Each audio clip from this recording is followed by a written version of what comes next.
Um outro assunto que eu acho legal a gente falar também é que você soltou uma publicação recente no seu blog, antes, inclusive, do Dr. Runco ter sido demitido no Flamengo, mas depois desse holofote que ele recebeu a partir da declaração que ele deu num grupo de WhatsApp relacionado à condição física do De La Cruz, você achou isso, eu li que você achou isso bastante antiético e pegou comportamentos do Dr. Runco desde lá, muito tempo atrás, né? Sim.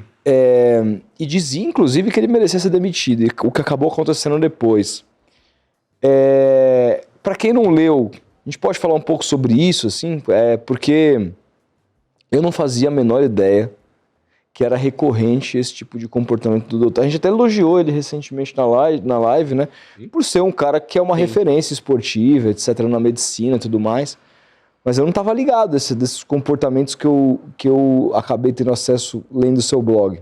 Então, ele é recorrente dele, e eu até publiquei em alguns trechos essa semana, e tinha matérias já que eu tinha publicado anteriormente, que ele atendia aos interesses dos cartolas.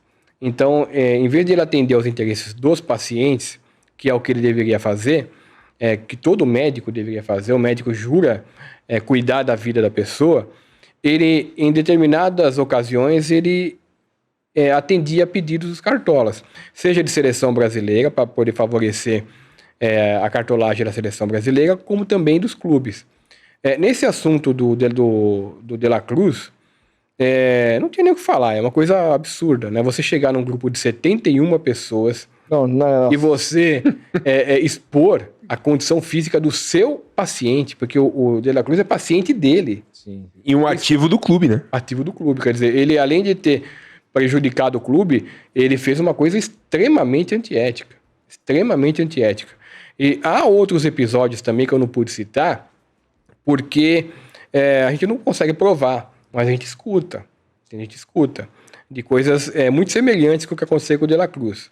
De ele comentar com cartolas, com jornalistas, principalmente os da Globo, de pormenores dos pacientes, principalmente os da seleção brasileira.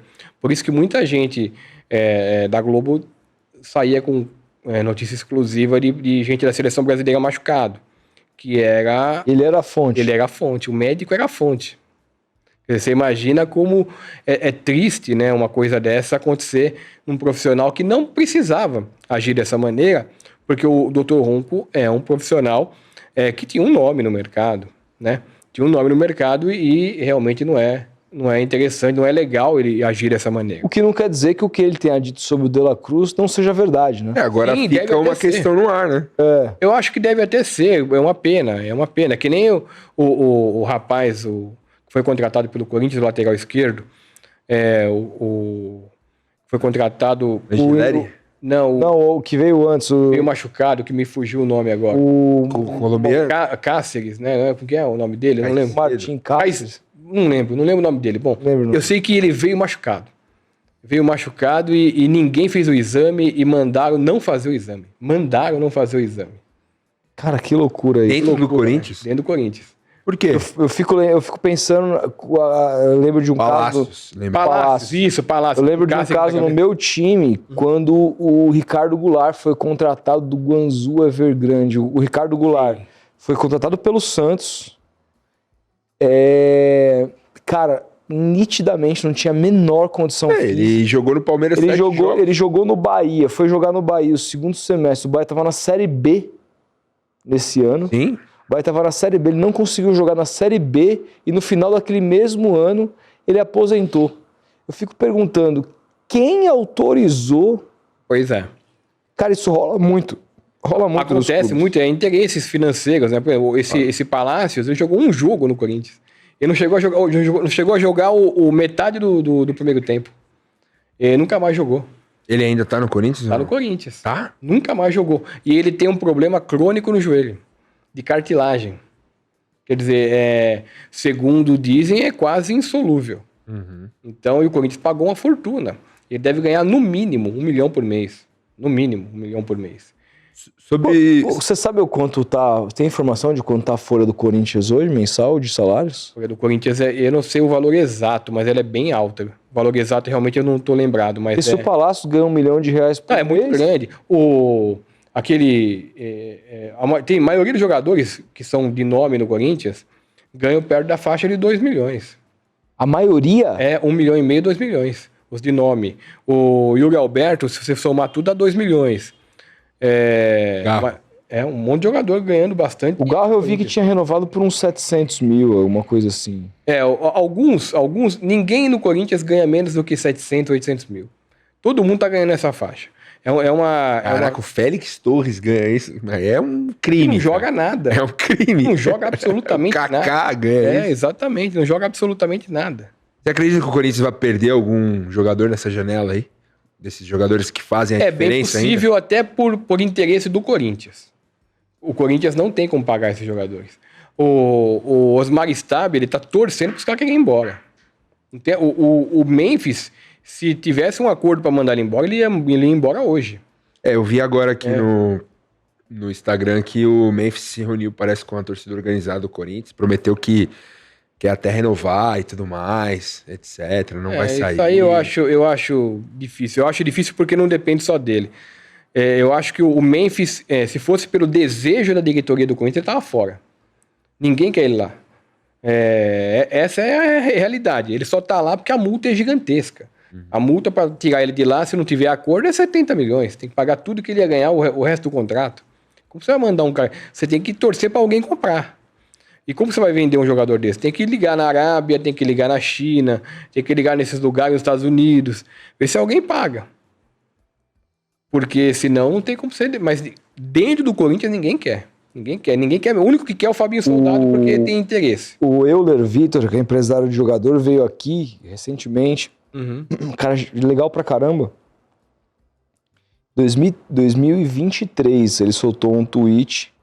Na verdade, respondeu um tweet de um flamenguista. Não sei se era flamenguista, mas um jornalista. Não sei também se era jornalista. Um flamenguista. Que parecia ser flamenguista. falou que se preparem para a nova era do futebol brasileiro. A era De La Cruz chegou. De La Cruz vai modificar completamente. E aí o Euler Vitor responde e fala assim, olha, acho muito difícil. 6 anos no River, foi o único que não foi vendido e tem um problema crônico no joelho que é insolúvel. O cara falou isso há 2 anos atrás. Um olheiro de futebol, empresário.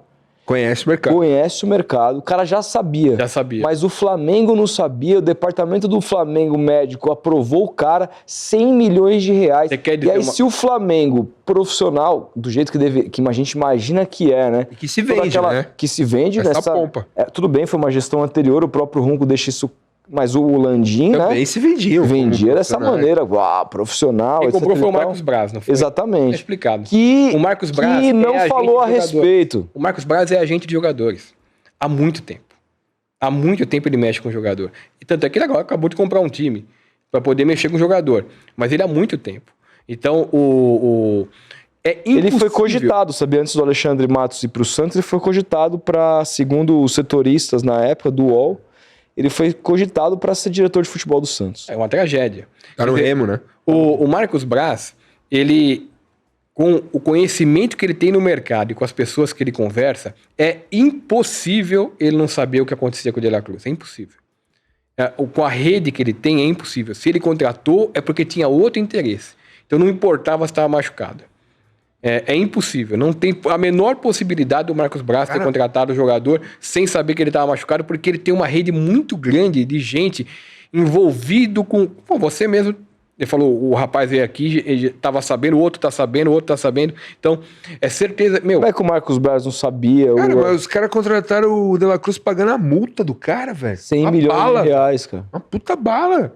É que arriscaram, né? Talvez, para ver se o cara jogava... Como o Flamengo rende bi todo ano... é uma grana irrelevante. Irrelevante não é, mas tipo, né, próximo. Não vai mudar a vida vai mudar, mas assim, é foda, né, cara?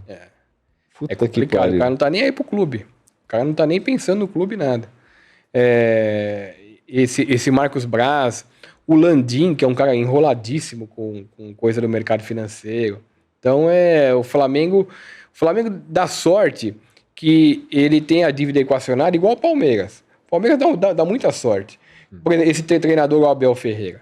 O Abel Ferreira é um treinador que antes do Palmeiras era um treinador que não tinha nenhuma relevância. Nenhuma. Ele não tinha feito trabalho nenhum. Eu lembro quando ele foi anunciado que eu fiquei puto. Eu falei, quem é esse cara? É isso. Quem é esse cara? E ele treina um time que tem a dívida equacionada. Ele treina um clube que ganha dinheiro a rodo. Estrutura, né? Estrutura, tudo, então fica muito mais fácil. Você treinar um time que você pode descansar a equipe titular, colocar a reserva e manter o mesmo padrão, o que ele é competente, de fato, é manter o padrão. Isso, ele mantém um padrãozinho, só que os times que ele montou no Palmeiras, se você for observar, nenhum deles é encantador. Nenhum deles tá na seleção de todos os tempos do torcedor do Palmeiras. Não, e outro, você olha todos os times muito, muito campeões. Que time que marca, não o palmeirense, né? O que marca o palmeirense é título, então tem que ser assim mesmo. Mas a gente, por exemplo, quando a gente olha pra trás, a gente lembra do Flamengo de 19, a gente lembra até do Corinthians de 15. Do Palmeiras de 96. Ganhou não, isso mais 96 é espetacular. Isso mais pra trás, Paulista. Mas assim foi pós anos 2000, assim, né? Você lembra do Santos de 2010, você lembra do Cruzeiro de 2003, Sim. Né? Você não lembra de nenhum Palmeiras do Abel Ferreira, assim, que fala, nossa... Não, você lembra do Abel Ferreira. Da era Abel Ferreira. Você não lembra exatamente dos times. Né? Com esse dinheiro que o Abel Ferreira trabalha a favor dele, que é o dinheiro que o Palmeiras tem... Eu vi uma lista agora aqui de Flamengo. contratação, cara. Aqui, ó. Gastos em transferências. O Palmeiras é o time que lidera o gasto em transferências em 2025, com 464 milhões de reais. E o Santos é quarto colocado, tá com 137. À frente de Fluminense, que disputou o Mundial, à frente do City, do Bahia City, à frente do Cruzeiro do Pedrinho, à frente do... Nossa, cara, do Corinthians. O Corinthians gastou 30 só. O São Paulo gastou 0 esse ano. Então, com esse dinheiro que ele trabalha a favor dele, ele tem a obrigação de dividir com o Flamengo o protagonismo do Campeonato Brasileiro. Tem obrigação. São os dois que mais ganham. E isso ele fez muito bem. Ganhou bastante Campeonato Brasileiro.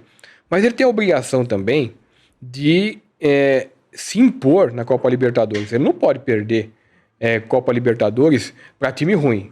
Ele tem que se impor na Copa Libertadores. Agora, no Mundial de Clubes, que é um campeonato que, pelo menos, ele deveria se apresentar de uma maneira com mais qualidade, o Palmeiras só passou vexame. Toda vez que ele foi pro Mundial de Clubes com o Abel Ferreira, ele passou vexame. Talvez contra o Chelsea, não sei se dá pra enquadrar como vexame, mas não agora. Agora talvez o vexame tenha sido o frango do Everton. Acho que a atuação, a gente até comentou ontem aqui com a Isa Labate, que a atuação Palmeiras dos brasileiros, por mais que tenha chegado nas quartas de final, pelo investimento, por toda essa estrutura, tenha deixado a desejar, sim. Não jogou bem nenhum jogo. Sim. O Fluminense foi uma coisa interessante, né? Porque o Fluminense... ele entendeu a limitação dele, ficou jogando atrás um tempão e pegou o Arias que ninguém conhecia externamente e botou para fazer o que o cara carregou o Fluminense. Né? Carregou o Fluminense. Saiu do Fluminense 3 derrotas seguidas, no Maracanã. Exatamente. Então, e o Fluminense foi o que se portou melhor, foi o que entendeu as limitações, né? Então, soube armar o time de acordo com as limitações. Já o Botafogo... O treinador, ele arma corretamente o time na defesa contra o PSG e depois coloca o time na defesa contra o Palmeiras. Ele tá de brincadeira. Aí não dá, né? Por isso que eu até entendo que ele ter sido demitido pelo técnico.